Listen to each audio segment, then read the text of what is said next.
Hey folks, David Stewart here. Due to overwhelming demand, I have gone and I have seen the newest Star Wars movie, Star Wars Episode VIII, The Last Jedi, and I'd like to provide for you all a couple of reviews. This review right here that you are watching is going to be a more consumer information focused review, more traditional review, to help you decide whether you want to spend the money to go see it at the cinema, wait till it's on video, or just skip the movie entirely.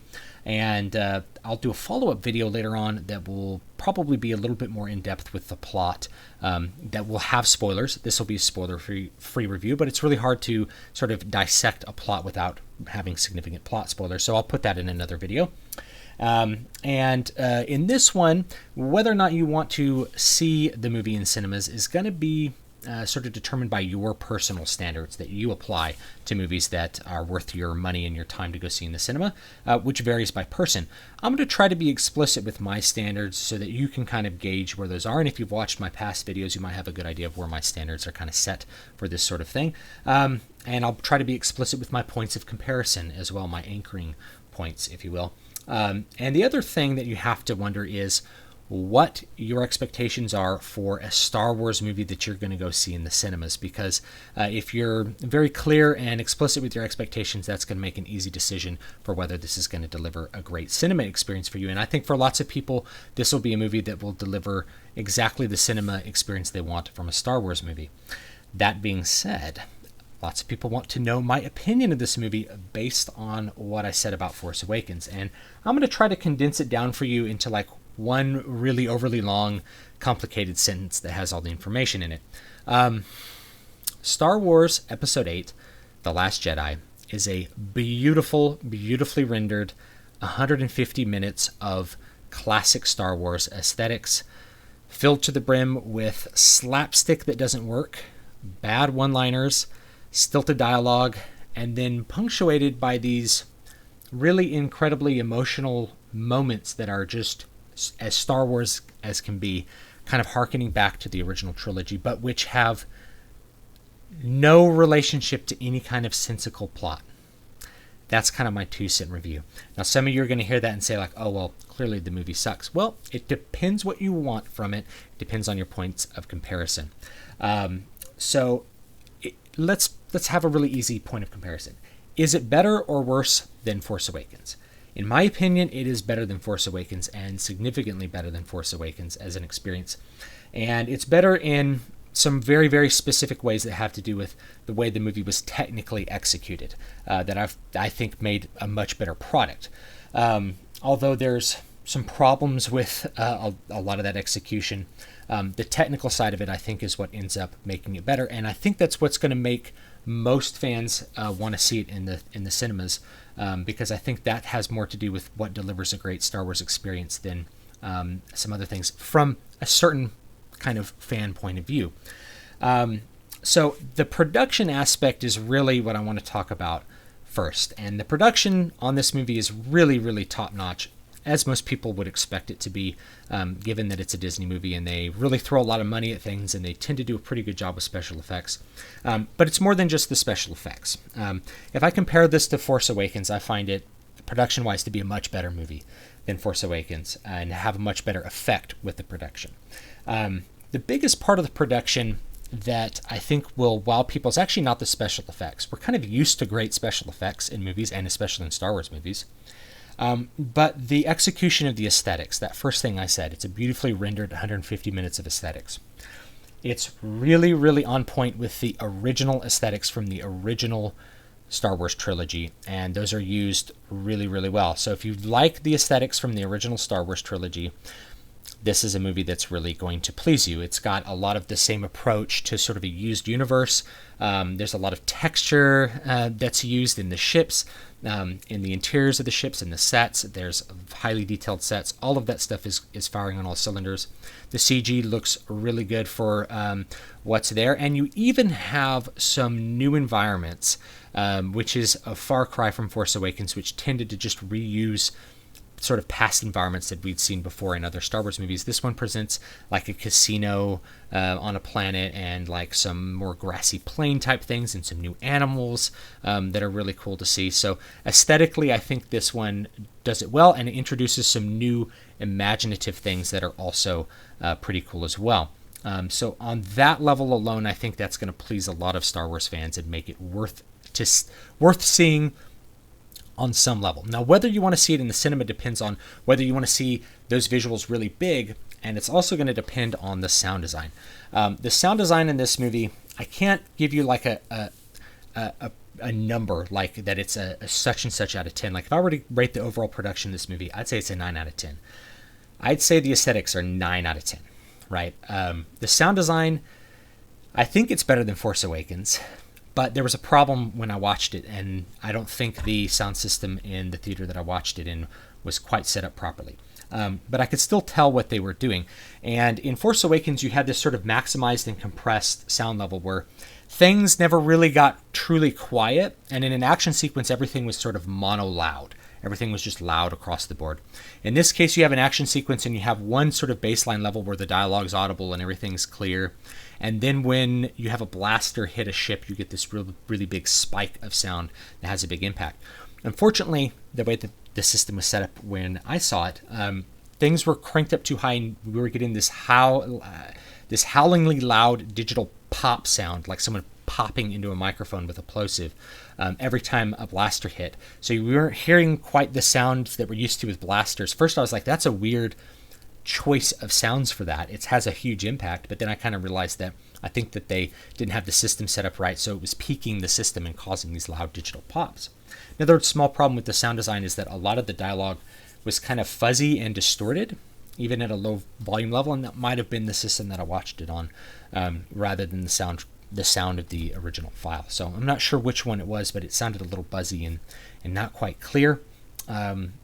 And so that's my overall impression of the sound design. It had a big impact. So if you watch it in a theater that has the sound system set up correctly, I think those action sequences are gonna really thud and feel great in the theater. So if that's what you want, if what you want is a great iteration, you want a great visual audio representation, and even in some ways the set piece representation of Star Wars with some original things that you haven't seen before, this movie is kind of like a must-see at the cinema for you. It's going to be a great experience. If, however, what really excites you about Star Wars and what you really want from a cinema experience with Star Wars is a great, compelling, meaningful story, unfortunately, this movie did not hit the mark with that. It is got numerous problems with the stories. There's even plot holes that really should have been thought out. I mentioned a couple of problems with the execution of the story. So the first one is that the plot itself, and I'm going to try to avoid plot spoilers, but the plot itself, upon closer scrutiny, you realize, kind of like with Force Awakens, it doesn't make sense. There's this entire plot with Finn and Poe that would have been rendered completely moot if people had acted sensibly and explained what their plans were, which is what they would do. There's a part where, like, basically an admiral refuses to explain her plan, and then characters react to that, where if she just acted like a normal commander and explained the plan, it would have made the entire plot moot. So you look at that kind of with a close scrutiny, and you see that that the plot doesn't make that much sense.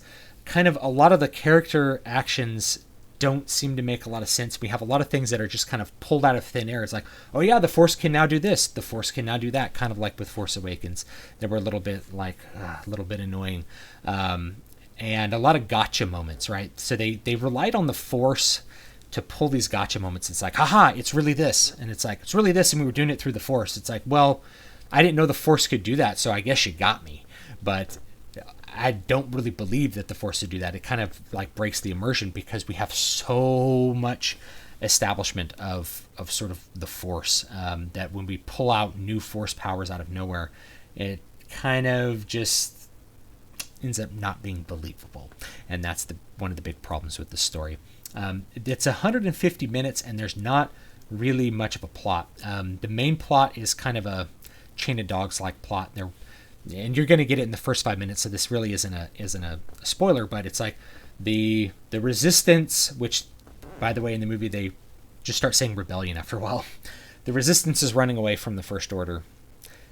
That's the inciting incident and basically the entire plot. They're running away, trying to escape. And that's 150 minutes it fills up. And then, like I said, there's these punctuated moments of Star Wars sort of greatness, like a hint of what used to be great, but it's not really like meaningfully connected to that kind of flimsy plot. I think a lot of it could have been cut and it would have ended up making the movie better in a lot of cases. Now, there's other problems with the movie too besides the plot. The plot's kind of like a Christmas tree. I use a Christmas tree analogy. Your story, your plot, that's a Christmas tree. And then the ornaments are all the stuff you attach to the plot. The dialogue, the jokes, the set pieces, the action sequences. All that kind of hangs on the important thing called the plot. And so the plot is this raggedy Charlie Brown Christmas tree. And so all the other things that are hung on it kind of just stick out. And so there's a bunch of slapstick comedy in this movie, and I didn't like it. I really did not enjoy the slapstick comedy. And if you're somebody who doesn't enjoy slapstick comedy in a Star Wars movie, which is, there's always a little bit with like the droids, you know, that like that's part of, I guess, the tradition of Star Wars. But if that's something that you don't like, they do it in this one, but not nearly as well as it used to be done. Like, it doesn't really land. A lot of it is just kind of like, oh, you know. And then there's a bunch of one-liners. And the one-liners, a lot of them are funny, and a lot of them are just there to like reference the movie itself. That, you know, it's like, I'm a rebel. There's lots of weird little lines like that. It's like, I think that's intended to be a memorable line, but it doesn't sound good and it's not well written.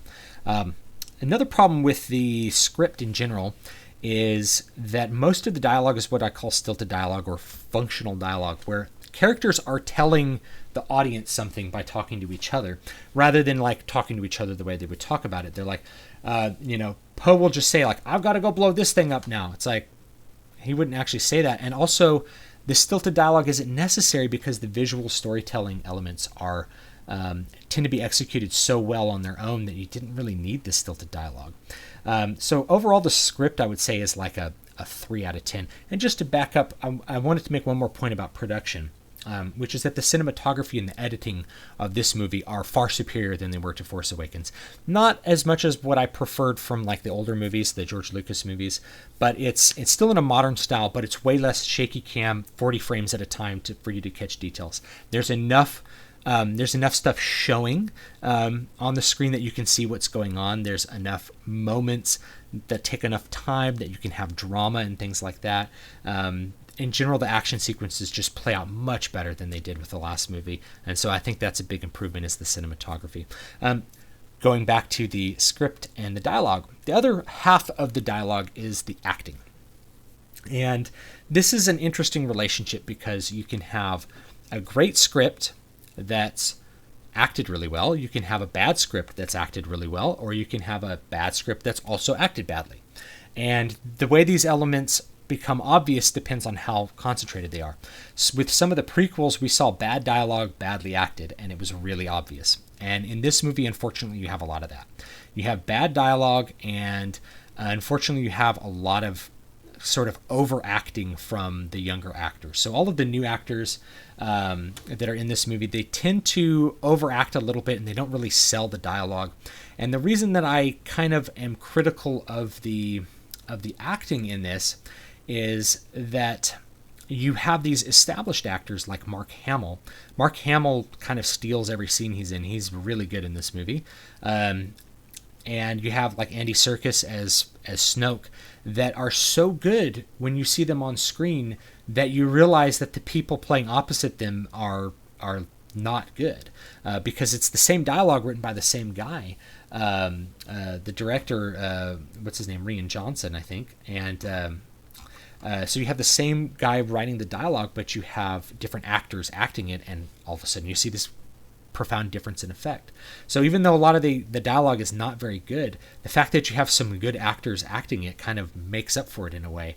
And so the actors that I thought were really effective in this movie, Mark Hamill, I mentioned Andy Serkis as Snoke, and actually you also have Benicio del Toro is a character in this, and is actually very effective, like stuttering, jittery character that ends up kind of working as a character, you know, a bit of a character actor role for him, which is something that I think he kind of enjoys doing. So those were all really effective. And then you have them played opposite kind of Adam Driver. Adam Driver improved his performance for this this movie from the last one, so he was kind of on the better side of it. But John Boyega actually, I felt, had a really weak performance in this movie and was just not convincing.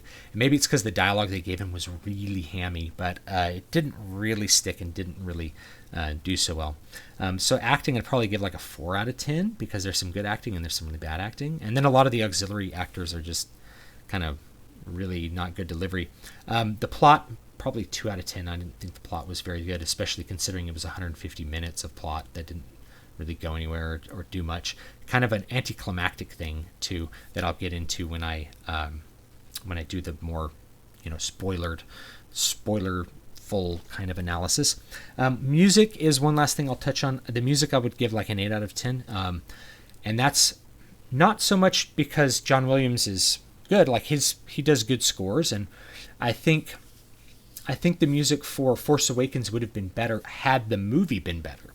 And in this movie, in The Last Jedi, we have a lot more moments for the score to communicate information to us and for the score to be heard. A lot more quiet moments, a lot more moments of visual space for the score to provide sound for. That just wasn't present in the last movie.